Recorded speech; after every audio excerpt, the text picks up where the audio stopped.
ಶ್ರೀನಿವಾಸ್ ಪ್ರಸಾದ್ ಶ್ರದ್ಧಾಂಜಲಿ ಸಭೆಯಲ್ಲಿ ಸಿಎಂ ಹಾಗೆ ಕೆಲವೇ ಕ್ಷಣಗಳಲ್ಲಿ ದೆಹಲಿ ಸಿಎಂ ಅರವಿಂದ್ ಕೇಜ್ರಿವಾಲ್ ಸುದ್ದಿಗೋಷ್ಠಿ ನಡೆಸಲಿದ್ದಾರೆ. ಕೇಂದ್ರ ಸರ್ಕಾರದ ವಿರುದ್ಧ ಅರವಿಂದ್ ಕೇಜ್ರಿವಾಲ್ ಸಮರ ಸಾರುವಂತಹ ಸಾಧ್ಯತೆಗಳು ದಟ್ಟವಾಗಿದ್ದಾವೆ. ಮಧ್ಯಂತರ ಜಾಮೀನಿನ ಮೇಲೆ ಹೊರಬಂದಿದ್ದಾರೆ ಕೇಜ್ರಿವಾಲ್, ಫುಲ್ ಆಕ್ಟಿವ್ ಆಗಿದ್ದಾರೆ.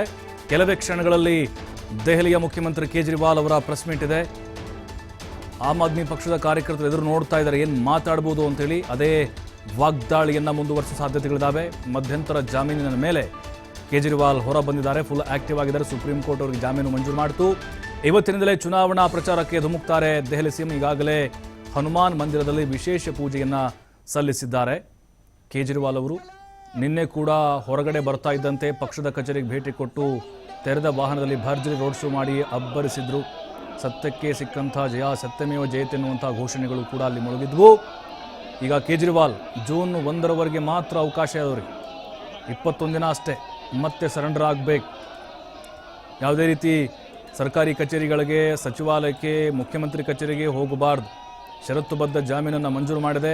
ಬಟ್ ಈಗ ಕೇಜ್ರಿವಾಲ್ ಬಿಡುಗಡೆಯಾಗಿರೋದಕ್ಕೆ, ಮಧ್ಯಂತರ ಜಾಮೀನು ಸಿಕ್ಕಿರೋದಕ್ಕೆ ಆಮ್ ಆದ್ಮಿ ಪಕ್ಷದ ಕಾರ್ಯಕರ್ತರಲ್ಲಿ ಹುರುಪು, ಹುಮ್ಮಸ್ಸು ಇಮ್ಮಡಿಯಾಗಿದೆ. ಯಾಕಂದರೆ ಒಂದು ರೀತಿ ನೀರವ ಮೌನ ಕಾಡ್ತಾ ಇತ್ತು ಆ ಪಕ್ಷದಲ್ಲಿ. ಕೇಜ್ರಿವಾಲೇ ಇಲ್ಲ ಅಂದಮೇಲೆ ನಾವು ಹೆಂಗೆ ಪ್ರಚಾರ ಮಾಡಬೇಕು, ಅವರೇ ನಮಗೆ ಬ್ರ್ಯಾಂಡ್ ಆಗಿದ್ರು ಅಂಥೇಳಿ ಕಾರ್ಯಕರ್ತರು ಸಾಕಷ್ಟು ನೊಂದುಕೊಂಡಿದ್ರು. ಈಗ ನೋಡಿ ದೆಹಲಿಯಲ್ಲೂ ಕೂಡ ಎಲೆಕ್ಷನ್ ಇದೆ. ಈಗಾಗಲೇ 3 ಹಂತದಾಗಿದೆ. ಈಗ ಬೇರೆ ಬೇರೆ ಕಡೆಗಳಲ್ಲಿ ಅಲ್ಲೂ ಕೂಡ ಪ್ರಚಾರವನ್ನು ಮಾಡಬೇಕಾಗಿತ್ತು ಕೇಜ್ರಿವಾಲ್. ಆದರೆ ಅವರ ಅನುಪಸ್ಥಿತಿಯಲ್ಲಿ ನಾಯಕರು ಮತ್ತು ಕಾರ್ಯಕರ್ತರು ಅಷ್ಟೊಂದು ಆಕ್ಟಿವ್ ಆಗಿರಲಿಲ್ಲ. ಬಟ್ ಇವತ್ತಿನ ಸುದ್ದಿಗೋಷ್ಠಿಯಲ್ಲಿ ಕೇಜ್ರಿವಾಲ್ ಅವರು ಕೇಂದ್ರ ಸರ್ಕಾರದ ವಿರುದ್ಧ ಅಬ್ಬರಿಸುವಂಥ ಸಾಧ್ಯತೆಗಳಿದ್ದಾವೆ. ಅವರ ನಾಯಕರು, ಕಾರ್ಯಕರ್ತರು ಹೇಳ್ತಾ ಇದ್ರು, ಕಂಬಿಗಳೆಲ್ಲ ಮುರಿದು ಹೋಗ್ಬಿಟ್ಟಿದ್ದಾವೆ ಜೈಲಿಂದು, ಸರ್ವಾಧಿಕಾರಿ ಆಳ್ವಿಕೆ ಅಂತ್ಯಗೊಳ್ತಾ ಇದೆ. ಈ ರೀತಿಯಾಗಿ ಆಕ್ರೋಶದ ಮಾತುಗಳನ್ನು ಆಡ್ತಾ ಇದ್ರು. ಇಡೀ ದೇಶಾದ್ಯಂತ ಆಮ್ ಆದ್ಮಿ ಪಕ್ಷದ ಕಾರ್ಯಕರ್ತರು ಸಂಭ್ರಮ ಸಡಗರದಲ್ಲಿದ್ದಾರೆ.